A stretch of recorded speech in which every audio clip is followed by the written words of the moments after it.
Avec à son bord 141 réfugiés, l'Aquarius est de nouveau en quête d'un port d'accueil. Vendredi dernier, le navire de sauvetage affrété par SOS Méditerranée a recueilli des dizaines de rescapés au large des côtes libyennes. Le ministre italien de l'Intérieur a indiqué que l'Aquarius, je cite, ne verrait jamais un port italien. Sous la pression de l'Italie et de Malte qui suit le même cap, la plupart des bateaux humanitaires ne patrouillent tout simplement plus dans cette zone. De nombreux bateaux, de nombreux navires marchands ont été coincés en mer durant des jours et des jours dans l'attente d'un port pouvant les accueillir.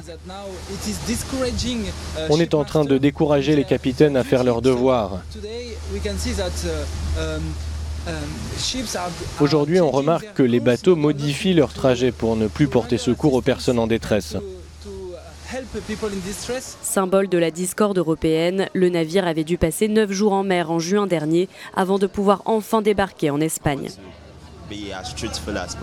Pour être tout à fait sincère, si j'avais su que ça allait se passer comme ça, et je vous dis ça du fond du cœur, je ne serais pas parti.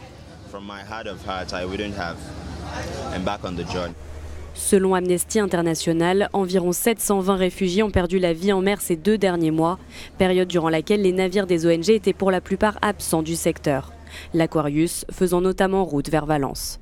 SOS Méditerranée estime de son côté que plus de 15 000 personnes sont mortes noyées en Méditerranée depuis 4 ans.